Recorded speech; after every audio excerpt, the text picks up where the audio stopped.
ताई, लाडक्या बहिणीच्या पुढच्या हप्त्याची काय प्रोसेस सुरू आहे सध्या आणि ती कधीपर्यंत मिळेल काय असं काही हप्ता आहे तो देण्याची सुरुवात ही केलेली आहे. मधले हे 1-2 दिवस सुट्टीचे असल्यामुळे त्यावेळेला थोडीशी प्रोसिजर 1 दिवसासाठी खाली होऊन घेतला होता.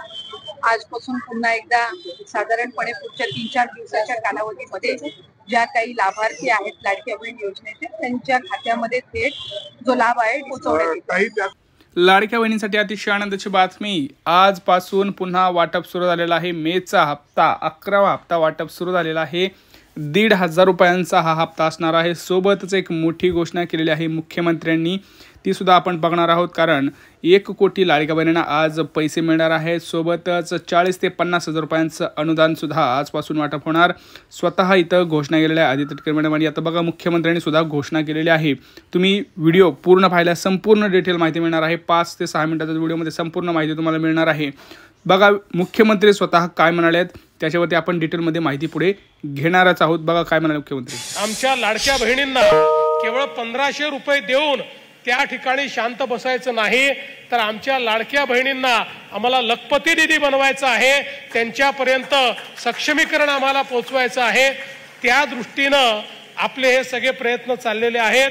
आणि मला विश्वास आहे, आम्ही ठरवलं होतं की आपल्याला 1 कोटी लाडक्या बहिणींना आपल्याला लखपती निधी बनवायचा आहे.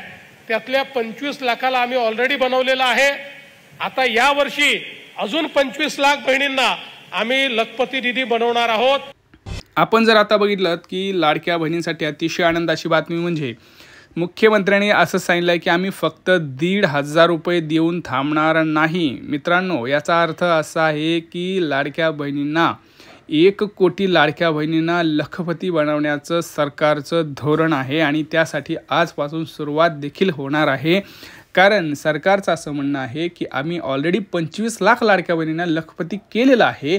आता उर्वरित ज्या 75 लाख लाडक्या बहिणी आहेत, बघा या वर्षाचं त्यांचं जे बजेट आहे त्याच्यामध्ये त्यांनी असं सांगितलं आहे की 1 कोटी लाडक्या बहिणींना आम्ही लखपती बनवणार. सोबतच अजितदादा पवार यांनी एक मोठी घोषणा केली की आम्ही लाडक्या बहिणींना 50,000 रुपयापर्यंतचं कर्ज देणार, ज्याच्यामध्ये तुम्हाला परतफेड करायची गरज नाही, स्वतःच्या खिशातून पैसे घालायची गरज नाही. कारण जी लाडकी बहीण योजनेचा हप्ता तुम्हाला येतो तोच हप्ता तुम्हाला त्या कर्जाची परतफेडीसाठी वापरायचा आहे. म्हणजे जे तुम्हाला 1,500 रुपये मिळतात तेच 1,500 रुपये तुम्हाला ते 50,000 रुपये जे तुम्ही घेतले त्या हप्त्यासाठी तुम्हाला भरायचे आहेत. म्हणजे जसं आपण बचत गट घेतो किंवा छोटंसं लोन घेतो, त्याच्यामध्ये बघा आपल्याला कसं 2,000 रुपयाचा हप्ता महिन्याला असतो, तसंच त्यांनी 1,500 रुपयाचा हप्ता ठेवलेला आहे. आणि तो सुद्धा तुम्हाला तुमच्या खिशातून घालायचा नाही आहे. सरकारच तुम्हाला 50,000 रुपये देणार, सरकारच तुमचं कर्ज फेडणार. म्हणजे डायरेक्ट 50,000 रुपये. बघा हे सगळ्यात महत्त्वाची संधी आहे. म्हणजे उद्या लाडकी बहीण योजना जरी बंद झाली तर तुम्ही म्हणू शकताय काही सरकारनं आम्हाला लाडकी बहीण योजनेच्या आधारावरतीच हे लोन दिलं होतं, त्यामुळे तुम्हाला कदाचित ती लोन फेडायची सुद्धा गरज पडणार नाही जर लाडकी बहीण योजना बंद झाली तर. आणि नाही झाली तर चांगलीच गोष्ट आहे, तुम्हाला असंही पैसे भरायचे नाहीत आणि तसंही. बघा ह्या गोष्टींचा सदुपयोग करावा असं माझी विनंती आहे. सगळ्यांनी ज्या लाडक्या बहिणी आहेत सगळ्यांनी कर्जाला अप्लाय करा पटापटा आणि स्वतःचा व्यवसाय सुरू करा मित्रांनो. कारण लक्षात घ्या, लाडक्या बहिणींना सक्षम करण्याचं सरकारचं धोरण आहे. मला असं वाटतं फुकट बनावट कुणीही उगाच कर्ज घेऊ नका, फसवेगिरी करू नका, कारण त्याची चौकशी होऊ शकते नंतर. त्यामुळं जर तुम्हाला छोटा मोठा व्यवसाय करायचा असेल, जसं की मिरची कांडप आहे, सिलाई मशीन असेल किंवा पिठाची गिरणी असेल किंवा छोटासा दुग्ध व्यवसाय सुरू करायचा आहे, शेळीपालन करायचं आहे, कुक्कुटपालन करायचं आहे, अशा छोट्या मोठ्या गोष्टींना जे 50 रुपयांचं आर्थिक सहाय्य आहे हे सरकार तुम्हाला देत आहे. आणि माझ्या सर्व लाडक्या बहिणींना ही विनंती आहे की तुम्ही हा बिझनेस चालू करा, काहीतरी छोटा मोठा व्यवसाय सुरू करा, जेणेकरून तुमच्या घराला हातभार लागेल. आणि लक्षात घ्या, 50,000 रुपये जर तुम्हाला कोणी देत असेल, सहकार्य करत असेल, तर त्याचा फायदा नक्कीच तुम्ही घेतला पाहिजे असं मला तरी वाटतं. तुमचं काय म्हणणं आहे तुम्ही पटापट सांगा. आणि तुम्हाला मी सांगतो आहे की कसं भेटतंय कर्ज, कुणाला भेटतंय कर्ज. बघा त्या अगोदर आधी आपल्या चॅनलला सबस्क्राईब करा, कारण खूप महत्त्वाचे आणि सगळ्यात महत्त्वाचे अपडेट आपण आपल्या चॅनलवरती देत असतो. बघा तिघांची ज्यावेळेस बैठक झालेली आहे, 2 उपमुख्यमंत्री आणि जे आपले मुख्यमंत्री आहेत या सगळ्यांच्या बैठकीमध्ये असा निर्णय झालेला आहे की लाडक्या बहिणींना एप्रिलचा हप्ता उशिरा गेला, बरोबर, परंतु मेचा हप्ता हा लवकरच लाडक्या बहिणींच्या खात्यावरती पडणार असल्याचं चर्चा आहे. आज 22 तारीख आहे मित्रांनो. बघा आता अवघे 8 ते 10 दिवसच राहिलेले आहेत. 8 दिवस म्हणू शकतो, कारण शनिवार रविवार आहे, आपण ते मोजू शकत नाही. तर पुढच्या आठवड्यातले 5 दिवस आणि यातले 2 म्हणजे 7 दिवसच कंप्लीट राहिलेले आहेत. आणि तुम्हाला माहिती आहे की ज्यावेळेस लाडकी बहीण योजनेचा हप्ता चालू होतो, तर जे वर्किंग डेज आहेत म्हणजे कामाचे दिवस जे आहेत, त्या कामाच्या 5 ते 7 दिवसामध्येच हे पैसे वाटप केले जातात. त्यामुळं आज संभवतः शक्यता अशी आहे की आज तुम्हाला दुपारपासूनच हे जे पैसे आहेत हे वाटपाचा कार्यक्रम हा 100% आपल्याला इथं पाहायला मिळू शकतो.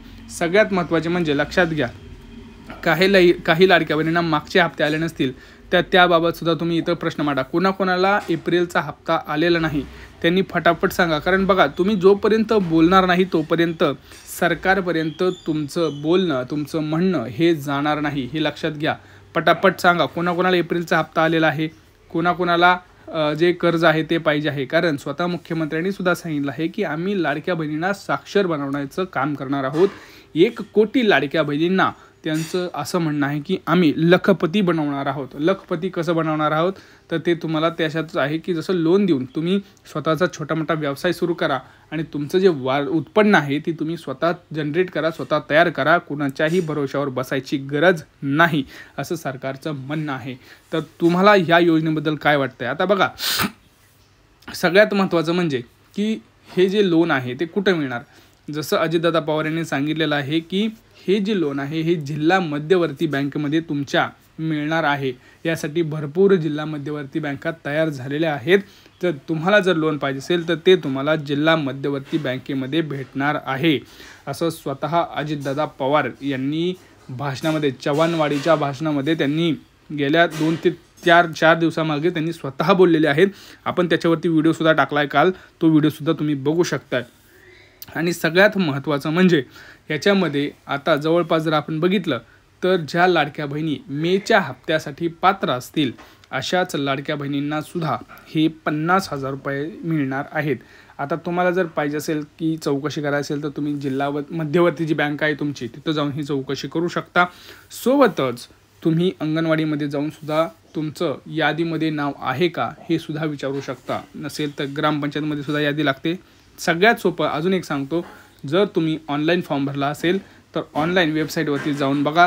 तुम्हाला एप्रिलचा हप्ता जर आलेला असेल, तिथं जर तुम्ही बघितलं वेबसाईटला लॉग इन करून, आणि जर तुम्हाला एप्रिलच्या हप्त्याची रक्कम दिसत असेल तर तुम्हाला 100% मेचा हप्तासुद्धा जमा होणार आहे. कारण ज्या लाडक्या बहिणींना एप्रिलचा हप्ता जमा झालेला आहे अशा प्रत्येक लाडक्या बहिणींना मेचा हप्तासुद्धा जमा होण्याची तिथं दाट शक्यता आहे. त्यामुळे लक्षात घ्या, कदाचित सरकार मेच्या महिन्यातसुद्धा भरपूर लाडक्या बहिणींना बाद करू शकतं. कारण प्रत्येक लाडक्या बहिणींचं उत्पन्न हे जर महिन्याला वाढत आहे कारण त्याची मागची अशी कारणं आहेत, कुणीतरी घरातलं त्यांचं जॉबला लागत आहे, त्यामुळे 2.5 लाखापेक्षा त्यांचं उत्पन्न जास्त झालेलं आहे. आता 2 गोष्टींची तुम्हाला काळजी घ्यायची आहे. ते म्हणजे तुमचं पहिलं रेशन कार्ड EKYC करून घ्या, अन्यथा तुम्हाला पुढच्या हप्त्यासाठी प्रॉब्लेम येऊ शकतो. दुसरं म्हणजे आधार कार्डसुद्धा आपलं लिंक आहे का, अपडेट आहे का, हे सुद्धा चेक करून बँकेत जमा करायचं आहे. आणि सगळं ट्रान्झॅक्शन्स वगैरे व्यवस्थित आहेत का हे सुद्धा चेक करायचं आहे. आणि सगळ्यात महत्त्वाचं, चॅनलला आपल्या सबस्क्राईब करायचं आहे, व्हिडिओ जास्तीत जास्त शेअर करायचा आहे. प्रश्न विचारा कुठलेही. भेटूया पुढच्या व्हिडिओमध्ये. तोपर्यंत जय महाराष्ट्र.